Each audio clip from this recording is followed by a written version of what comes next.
To die, to sleep, no more, and by a sleep we say to end the heartache and the thousand natural shocks that flesh is heir to. 'Tis a consummation devoutly to be wished, to die, to sleep perchance to dream. Aye, there's the rub, for in that sleep of death what dreams may come when we have shuffled off this mortal coil.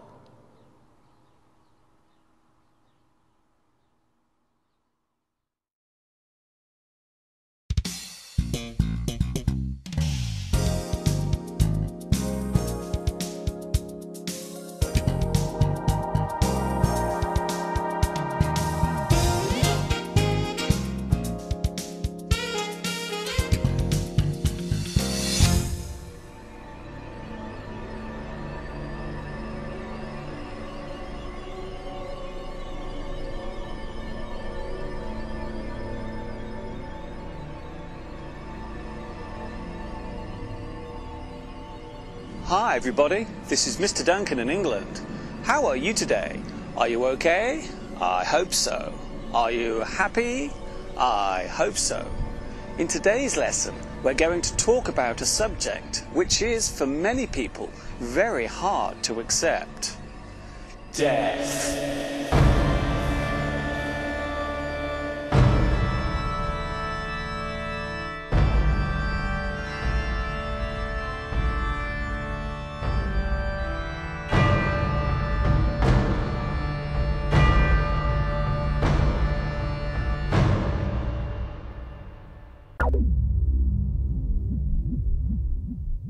There is a saying in English that goes, all good things must come to an end. This phrase also covers our own lives. Just as we are born, so shall we die. It is an unstoppable or inevitable process, and for many humans, it is one which causes a great deal of distress. But why is this so?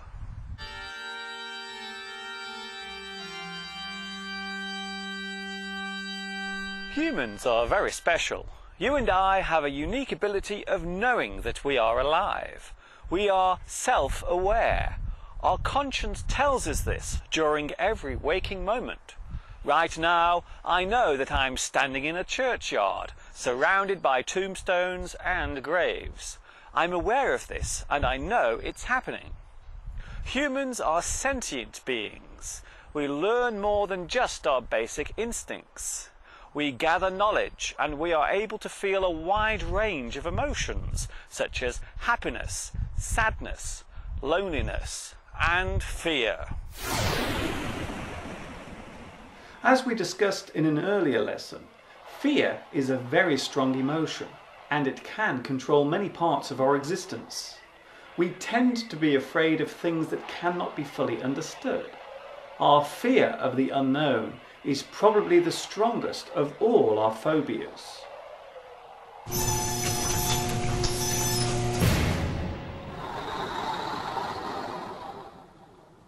Humans are mortal.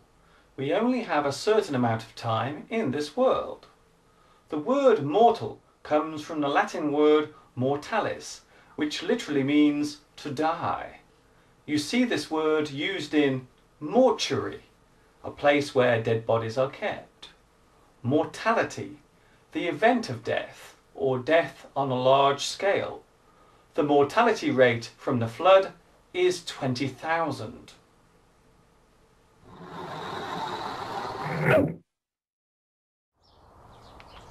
A dead person can generally be described as a corpse, body, or the deceased. They can also be informally described as a stiff, although this term can cause great offence. That sounds like a squirrel. I hope he's okay.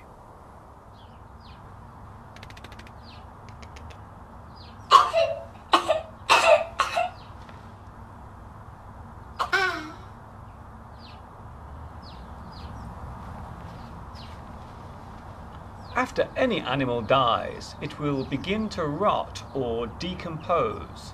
The cells will break down and be absorbed, for example, into the ground.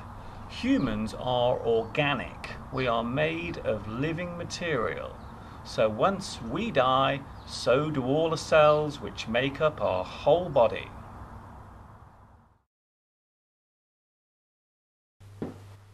So what happens here after you die? Normally your body will be taken to a cold place for storage, such as a mortuary. Most large hospitals have a mortuary in them. If your death cannot be explained, then someone will examine your body on both the outside and inside. This is called a post-mortem, which means after death. This procedure can also be called an autopsy. The person who carries out the examination is called a pathologist or coroner.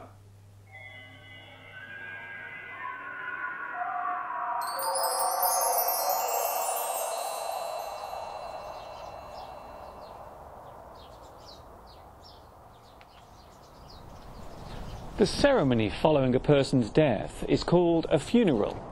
These can be conducted very differently between countries and cultures. The body is placed in a wooden box called a coffin and then taken to a religious place where a service normally follows. After this event, there are two options. The body can be buried underground in a grave or tomb, or it can be burned in a cremation ceremony. These days, this is done in a special building called a crematorium.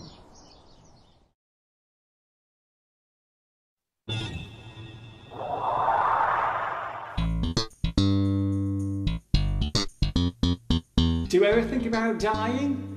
It's a funny subject, isn't it? I want to die in my sleep like my grandfather, not screaming and shouting like his passengers. Western cultures often make death into a humorous subject. We make jokes about dying and often laugh about it. But why do we do this if we are so afraid of it? It is a well-known fact that humans tend to laugh at things we do not fully understand. Humour can act as a kind of release for all of our worries and anxieties. It may seem like a strange thing to say, but many of us have a deep fascination for subjects connected with death, and there is no better place for demonstrating this than on our television screens. Take the news, for example. This is DNN News.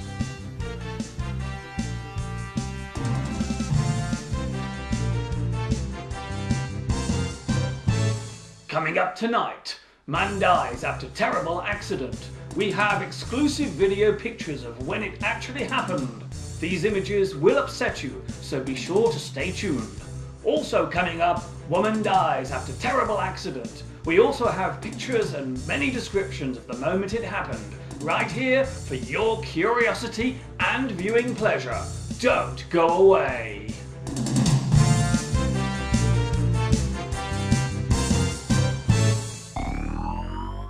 The subject of death and dying is often described as a taboo subject.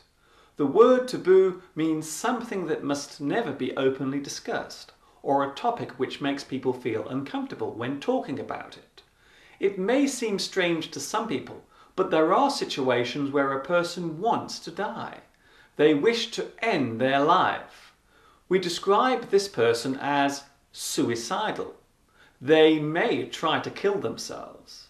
They want to commit suicide.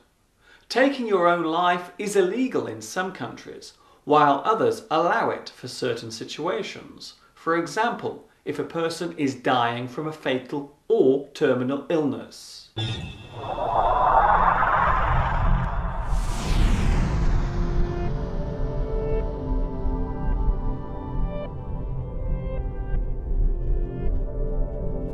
The belief of what happens after you die varies deeply between many groups of people. Some believe that our life force or spirit floats away to another place. Some believe that we are reborn on Earth as a different creature. And some believe that the feeling of being dead is the same as before we are born. just a lot longer.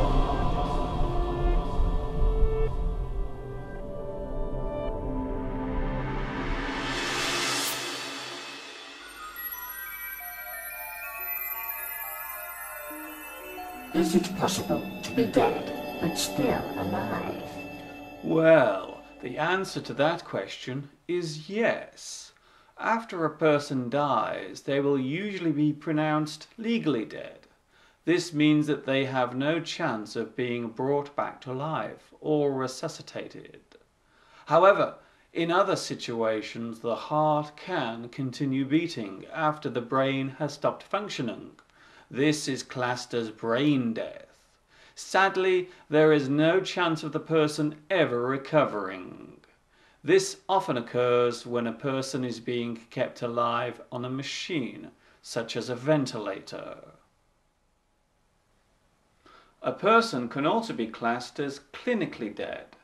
This means that the blood supply has stopped flowing, the heartbeat and breathing has ceased, and there is no visible sign of life. This type of death can be reversed, and it is possible for a person to be brought back to life if it is done quickly enough. Clinical death lasting longer than 3 minutes will normally result in serious and irreversible brain damage. It would be fair to say that death is more of a process rather than just one definite event. The theme of death has been used very often in many forms of literature. The playwright William Shakespeare and authors Charles Dickens and Edgar Allan Poe at some point would use death as a way of studying the human condition and our own morbid fascination with dying. Poetry is often read out at funerals, and a speech is normally given describing the life of the person who died. This is called a eulogy. The word dead can be used in many ways. Instead of saying very, we can say the party was dead good. This weather is dead cold. Your new hat is dead cool. As a way of showing emptiness or silence. The room was dead. Everyone had left. The forest had a dead calm about it. To show that something electrical is not working or functioning. The lights are dead. I cannot get the TV to work. It is dead. The batteries are dead. They have no energy left. There are some idioms and phrases for death or dying. Pushing up the daisies, to be dead and buried. Pop your clogs, to die. Croak, to die suddenly. He or she bought the farm. He or she has died. Fall off your perch or twig, to drop dead.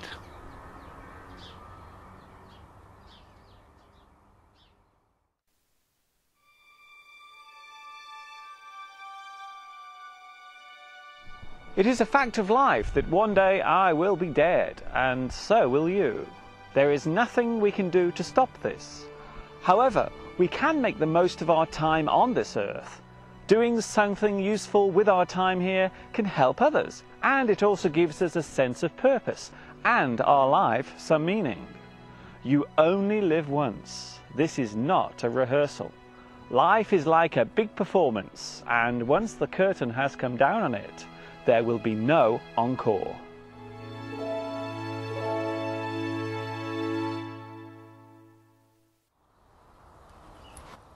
That is all from me for today. I wish you all good health, stay in the pink, live long and prosper. Thank you for watching me teaching you. This is Mr. Duncan in England saying ta-ta for now.